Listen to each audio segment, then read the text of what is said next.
ಭಾರತದ ರಹಸ್ಯ ಡೇಟಿಂಗ್ ಆ್ಯಪ್ನಲ್ಲಿ ಬೆಂಗಳೂರು ಮೊದಲ ಸ್ಥಾನವನ್ನು ಪಡೆದುಕೊಂಡಿದೆ. ಇದು ವಿವಾಹಿತರ ಡೇಟಿಂಗ್ ಅಪ್ಲಿಕೇಶನ್ ಗ್ಲೀಡೆನ್ ಅಂತೇಳಿ. ಈ ವಿವಾಹಿತರ ಡೇಟಿಂಗ್ ಆ್ಯಪ್ ಗ್ಲೀಡೆನ್ ಏನಿದೆ ಇದನ್ನು ಬಳಕೆ ಮಾಡುವವರಲ್ಲಿ ಬೆಂಗಳೂರಿಗೆ ಮೊದಲ ಸ್ಥಾನ. ಮದುವೆಯಾದವರ ಅಕ್ರಮ ಸಂಬಂಧಕ್ಕೆ ಇದು ಅಧಿಕೃತವಾದಂತಹ ವೇದಿಕೆ.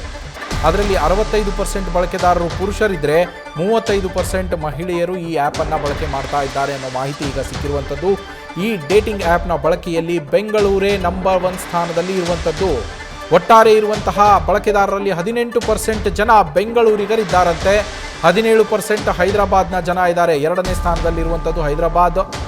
2 ವರ್ಷದಲ್ಲಿ ಈ ಆ್ಯಪ್ನಲ್ಲಿ ಮಹಿಳಾ ಬಳಕೆದಾರರ ಸಂಖ್ಯೆ 148% ಹೆಚ್ಚಳವಾಗಿರುವಂಥದ್ದು. ಅಂದರೆ ಕಳೆದ 2 ವರ್ಷಕ್ಕೆ ಹೋಲಿಕೆ ಮಾಡಿದ್ರೆ ಈಗ ಮಹಿಳಾ ಬಳಕೆದಾರರು 148% ಹೆಚ್ಚಳ ಆಗಿದ್ದಾರೆ. ಇದರಲ್ಲಿ ನಮ್ಮ ಪ್ರತಿನಿಧಿ ವಿದ್ಯಶ್ರೀ ಫೋನ್ ಸಂಪರ್ಕದಲ್ಲಿದ್ದಾರೆ. ವಿದ್ಯಶ್ರೀ, ಅನಧಿಕೃತ ಸಂಬಂಧಕ್ಕೆ ಅಧಿಕೃತವಾಗಿರುವಂತಹ ಒಂದು ಆ್ಯಪ್ ಅಂತ ಹೇಳಲಾಗ್ತಾ ಇದೆ ಇದು.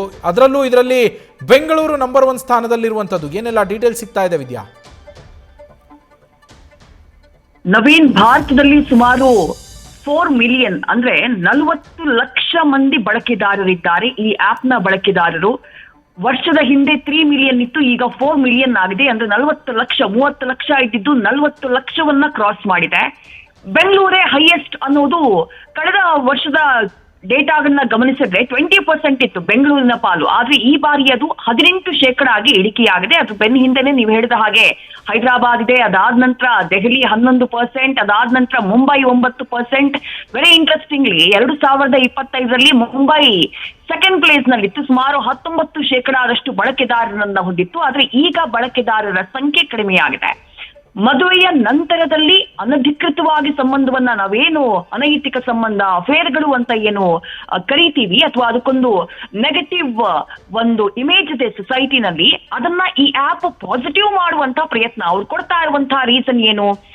ಮ್ಯಾರೇಜ್ ನಲ್ಲಿ ಇದ್ರೂ ಕೂಡ, ಮದುವೆ ಅನ್ನುವಂತಹ ಸಂಬಂಧದಲ್ಲಿದ್ರೂ ಕೂಡ ಈಗ ತುಂಬಾ ವರ್ಕೋಹಾಲಿಕ್ಗಳಿರ್ತಾರೆ, ಅವರಿಗೆ ಫ್ಯಾಮಿಲಿಗೆ ಸಮಯ ಕೊಡೋದಕ್ಕೆ ಸಾಧ್ಯ ಆಗೋದಿಲ್ಲ, ಅಥವಾ ಮನೆಯಲ್ಲಿ ಆ ರೀತಿಯಾದಂತಹ ಒಂದು ವಾತಾವರಣ ಇರೋದಿಲ್ಲ. ಅಂಥವರಿಗೆ ಒಂದು ಎಮೋಷನಲ್ ಕನೆಕ್ಷನ್ ಅನ್ನ ಕೊಡೋದಕ್ಕೆ ಈ ಆಪ್ ಸಹಕಾರಿ ಮಾಡುತ್ತೆ. ಎಮೋಷನಲ್ ಆಗಿ ಅವರನ್ನ ಸ್ಟೇಬಲ್ ಮಾಡೋದಕ್ಕೆ ಈ ಆಪ್ ಸಹಕಾರಿ ಮಾಡುತ್ತೆ. ತಮ್ಮ ಬಾಳ ಸಂಗಾತಿಯ ಹೊರತಾಗಿಯೂ ಹೇಳ್ಕೊಳಕ್ಕಾಗದೇ ಇರುವಂಥದ್ದು ಅಥವಾ ಆ ಡಿಸೈರ್ಸ್ ಏನಿರ್ತವೆ ಅದನ್ನ ಪೂರೈಸೋದಕ್ಕೆ ಈ ಆಪ್ ಸಹಕಾರಿಯಾಗುತ್ತೆ ಅನ್ನುವಂತಹ ವಿಶ್ಲೇಷಣೆಗಳು ಸತ್ಯ ಈ ಆಪ್ ನ ಬಗ್ಗೆ ನಡೀತಾ ಇರೋದು. ಸಾಕಷ್ಟು ವಿರೋಧಾನೂ ಇದೆ ಈ ಆಪ್ಗೆ. ಯಾಕಂದ್ರೆ ನೀವು ಹೇಳಿದ ಹಾಗೆ ಅನೈತಿಕವಾಗಿದ್ದನ್ನ, ಅಕ್ರಮವಾಗಿದ್ದನ್ನ ಅಧಿಕೃತ ಮಾಡುವಂತಹ ಕೆಲಸವನ್ನ ಈ ಆಪ್ ಮಾಡಿದೆ. ಬಟ್ ವೆರಿ ಇಂಟ್ರೆಸ್ಟಿಂಗ್ಲಿ ಅದರ ಬಳಕೆದಾರರ ಸಂಖ್ಯೆಯ ಪ್ಯಾಟರ್ನ್ ಯಾವ ರೀತಿ ಇನ್ಕ್ರೀಸ್ ಆಗ್ತಿದೆ ಅಂತಂದ್ರೆ, ಇವತ್ತಿಗೂ ಈ ಆಪ್ ನ ಬಳಕೆದಾರರಲ್ಲಿ ಹೆಚ್ಚಾಗಿರುವುದು ಪುರುಷರೇ. ಸುಮಾರು 65% ಆದಷ್ಟು ಪುರುಷ ಬಳಕೆದಾರರನ್ನ ಈ ಗ್ಲೀಡೆನ್ ಆಪ್ ಹೊಂದಿದೆ. 35% ಆದಷ್ಟು ಮಹಿಳಾ ಬಳಕೆದಾರರಿದ್ದಾರೆ. ಬಟ್ ರೀಸೆಂಟ್ ಇಯರ್ಸ್ ಅಲ್ಲಿ, ಕಳೆದ 2 ವರ್ಷಗಳಲ್ಲಿ ಮಹಿಳಾ ಬಳಕೆದಾರರ ಸಂಖ್ಯೆ ಬಹಳ ದೊಡ್ಡ ಮಟ್ಟದಲ್ಲಿ ಹೆಚ್ಚಾಗಿದೆ. ಸುಮಾರು 148% ಆದಷ್ಟು ಮಹಿಳೆಯರು ಸಂಬಂಧಗಳಲ್ಲಿ ತಮ್ಮ ಚಾಯ್ಸ್ ಅನ್ನ ತುಂಬಾ ವೈಯಕ್ತಿಕವಾಗಿ ಮಾಡ್ಕೊಳ್ಳೋದಕ್ಕೆ ಈ ಗ್ಲೀಡೆನ್ ಆಪ್ಗೆ ಎಂಟ್ರಿಯನ್ನ ಕೊಟ್ಟಿದ್ದಾರೆ ಅಂತ ಹೇಳಿ ಸರ್ವೆ ಒಂದು ಹೇಳ್ತಾ ಇದೆ. ಇನ್ನು ಪುರುಷರು ಸುಮಾರು 25ರಿಂದ 30 ವರ್ಷ ವಯಸ್ಸಿನ ಒಳಗಿನ ಹೆಣ್ಮಕ್ಳನ್ನ ಹುಡುಕ್ತಾರಂತೆ ಈ ಆಪ್ ಅಲ್ಲಿ. ಅದೇ ಮಹಿಳೆಯರು ಸುಮಾರು 30ರಿಂದ 40 ವರ್ಷ ಒಳಗಿನ ಪುರುಷರನ್ನ ಇದ್ರಲ್ಲಿ ಹುಡುಕ್ತಾರಂತೆ. ಅದರಲ್ಲಿ ಹುಡುಕುವ ಪ್ಯಾಟರ್ನ್ ಹೇಗಿರುತ್ತೆ ಅಂತಂದ್ರೆ, ಯಾರು ಜಾಬ್ ಅಲ್ಲಿ ತುಂಬಾ ಸ್ಟೇಬಲ್ ಆಗಿದಾರೋ, ಅದು ಚಾರ್ಟೆಡ್ ಅಕೌಂಟೆಂಟ್, ಡಾಕ್ಟರ್ಸ್, ಈ ತರ ಹೈ ಕ್ವಾಲಿಫೈಡ್ ಜಾಬ್ಗಳು ಏನಿರ್ತಾವೋ ಆ ಕೆಲಸಗಳಲ್ಲಿ ಇರುವವರ ಮೇಲೆ ಹೆಚ್ಚಿನ ಕಣ್ಣಿರ್ತಾವೆ ಹೆಣ್ಣು ಮಕ್ಕಳಿಗೆ. ಅಂತಹ ಜಾಬ್ಗಳಲ್ಲಿ ಇರುವಂತವರನ್ನ ಕಾಂಟ್ಯಾಕ್ಟ್ ಮಾಡೋದಕ್ಕೆ ಪ್ರಯತ್ನ ಪಡ್ತಾರೆ ಅನ್ನೋದನ್ನ ಈ ಸರ್ವೆ ಹೇಳ್ತಾ ಇದೆ. ಇನ್ನು ಯಾವ ಟೈಮಲ್ಲಿ ಈ ಆಪ್ ಅನ್ನ ಜಾಸ್ತಿ ಬಳಕೆ ಮಾಡ್ತಾರೆ ಅಂತಂದ್ರೆ, ಅದಕ್ಕೂ 2 ಸ್ಲಾಟ್ಗಳನ್ನು ಅವ್ರು ಮೆನ್ಷನ್ ಮಾಡಿದ್ದಾರೆ ಯಾಕೆ ಹೆಚ್ಚಾಗಿ ಬಳಕೆ ಆಗುತ್ತೆ ಅಂತ ಹೇಳಿ. ಒಂದು ಮಧ್ಯಾಹ್ನದಿಂದ 3 ಗಂಟೆಯವರೆಗೆ, ಅದರ ಜೊತೆಗೆ ರಾತ್ರಿ 10 ಗಂಟೆಯಿಂದ ಮಧ್ಯರಾತ್ರಿಯವರೆಗೆ ಈ ಆಪ್ ಅನ್ನ ಅತಿ ಹೆಚ್ಚಾಗಿ ಬಳಕೆ ಮಾಡ್ತಾರಂತೆ. ಬಟ್ ಭಾರತದಂತಹ ನೆಲ, ಭಾರತದಲ್ಲಿ ಈ ಸಂಸ್ಕೃತಿ, ಸಂಬಂಧ ಇದಕ್ಕೆಲ್ಲ ಹೆಚ್ಚಿನ ವ್ಯಾಲ್ಯೂ ಇದೆ. ನಾವು ಅದಕ್ಕೆ ಹೆಚ್ಚಿನ ವ್ಯಾಲ್ಯೂಗಳನ್ನ ಕೊಡ್ತೀವಿ.